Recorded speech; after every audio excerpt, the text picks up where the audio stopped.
दोस्तों बाबर आजम का एक छोटा सा क्लिप देखें, उसके ऊपर टिकटॉक, फेसबुक, यूट्यूब सब पे इतनी बात हो चुकी है, इवन के क्रिकेटर्स भी बोल चुके हैं, मगर सबने गलत समझा इस बात को। वो क्या है मैं आपको बताऊंगा। पहले एक क्लिप देखें, उसके बाद बताऊंगा कि इस ऑडियो की जो बाबर आजम ने बोला एक्चुअली इसके पीछे बैकग्राउंड क्या है। पहले ये क्लिप देखें छोटा सा।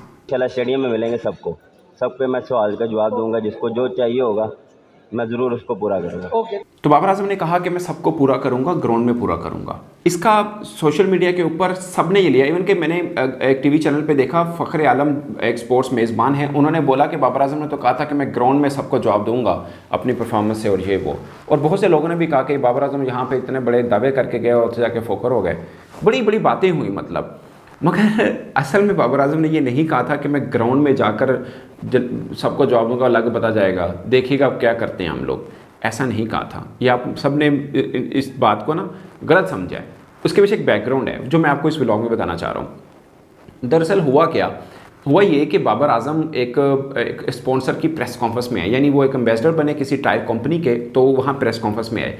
टायर कंपनी की तरफ से मीडिया सबको बोला गया कि भाई किसी ने भी ना क्रिकेट के ऊपर सवाल नहीं करना, क्योंकि इनको अलो नहीं है, सेंट्रल कॉन्ट्रैक्टेड क्रिकेटर हैं, ऐसे बात नहीं कर सकते without permission of PCB. PCB ने जो परमिशन दी है वो सिर्फ इस चीज़ की दी है कि आपके फंक्शन में आएंगे, टॉक नहीं करेंगे क्रिकेट के ऊपर। आपको जो भी क्वेश्चन पूछना है इसके ऊपर पूछना है आपने, जो आज का फंक्शन है बस। अब मैं आपको छोटे से और क्लिप दिखाता हूँ जहाँ पर लोगों ने वो टायर से रिलेटेड, टायर कंपनी का था, टायर से रिलेटेड क्वेश्चन भी पूछे थे और बार बार मतलब बाबर से सिर्फ टायर के सवाल ही हो रहे थे, क्योंकि कोई और सवाल हो नहीं सकता था। बीच में कोई सहाफ़ी क्रिकेट का सवाल भी कर लेता था। एक छोटा सा आपको मैं एक मोन्टाज सा दिखाता हूँ, आपको थोड़ी क्लियर चीज़ें होंगी, उसके बाद फिर आगे आएंगे। बड़ी इंटरेस्टिंग चीज़ है। ये बताइएगा कि टायर का भी आपको एक्सपीरियंस है, तो टायर कैसे बनते हैं, क्या कीमत है इसकी, ज़रा ये बता दें। सॉरी, आप कह रहे हैं टाइल्स से मुताल्लिक ही सवाल करना है, तो ये बता दें कि कहते हैं बाबर आजम को जो टाइल्स पसंद है वो करीब रख लेते हैं, जो नहीं पसंद उनको रिजर्व में डाल देते हैं।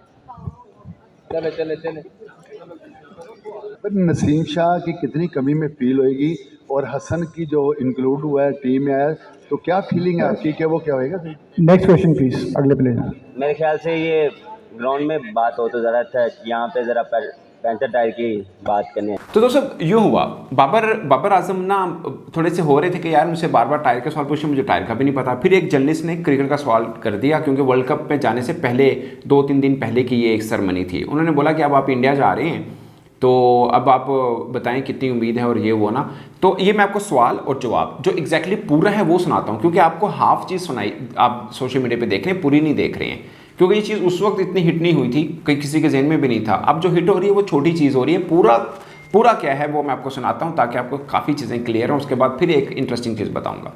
तो कप्तान, क्या उम्मीद रखें कि भारत में एक बड़ा वर्ल्ड कप होने जा रहा है और पहली मरतबा ज़्यादातर तमाम खिलाड़ी खेलने जा रहे हैं, तो कितना मोटिवेट है कि पाकिस्तान के लिए ये वर्ल्ड कप जीत लेंगे, क्योंकि एक्सपीरियंस किसी खिलाड़ी का भारत में खेलने का ज़्यादा नहीं है। सर मैंने जैसा पहले भी बताया, यहाँ पे मैं इस चीज़ का सवाल का आंसर नहीं दूंगा। उसके लिए इंशाल्लाह स्टेडियम में मिलेंगे सबको, सब पे मैं सवाल का जवाब दूंगा, जिसको जो चाहिए होगा मैं ज़रूर उसको पूरा करूँगा।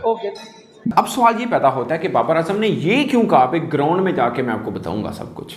सवाल तो ये है, इसका जवाब तो अभी तक मैंने नहीं दिया कि बाबा ने ये कहा तो है ना कि भाई सुबह ग्राउंड में बताऊंगा। असल में ये हुआ, आपको याद होगा कि वर्ल्ड कप में जाने से पहले पाकिस्तान क्रिकेट बोर्ड की तरफ से 3 दिन मीडिया इंटरेक्शन रखा गया।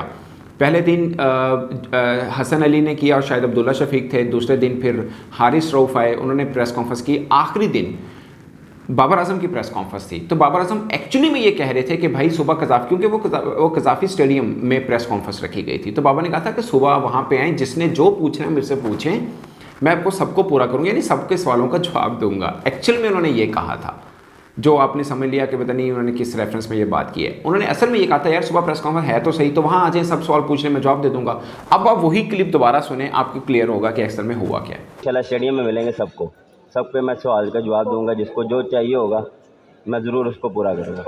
तो दोस्तों ये वो चीज़ थी। बाकी मैं इस चीज़ के ऊपर नहीं आ रहा कि पाकिस्तान हारा है तो किसी तरह से भी पाकिस्तान की इस हार को कोई भी डिफेंड नहीं कर सकता। बुरा हारे हैं, कप्तानी के ऊपर बातचीत भी हो रही है, कप्तान बदलेंगे या नहीं बदलेंगे, या खुद बाबर आजम छोड़ देंगे, क्योंकि रमीज़ राजा साबिक चेयरमैन पीसीबी हैं, वो कह रहे हैं कि बाबर आजम शायद खुद ही कप्तानी छोड़ने का ऐलान कर दें। वो इसलिए कह रहे हैं कि बाबर उनके साथ काफ़ी मुशावरत भी करते रहते हैं और वर्ल्ड कप के दौरान बहुत सी तस्वीरें भी सामने आई जो बाबर आजम के साथ डिस्कशन में लगे रहे हैं।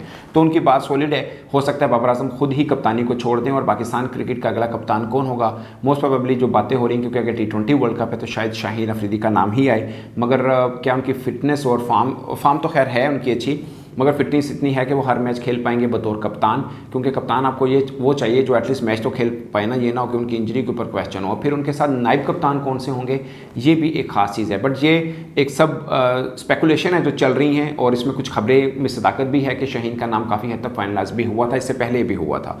तो दोस्तों आपकी इस पर क्या राय है, खासकर ये जो वायरल चीज़ें चल रही हैं उसके ऊपर बैकग्राउंड जो था, जो मैंने आपको बताया कि आपकी अंडरस्टैंडिंग में कितना फ़र्क पड़ा, मुझे कमेंट के साथ में ज़रूर बताइएगा। मेरी तरफ से अब तक के लिए इतना ही, इजाज़त दीजिए, अल्लाह हाफिज़।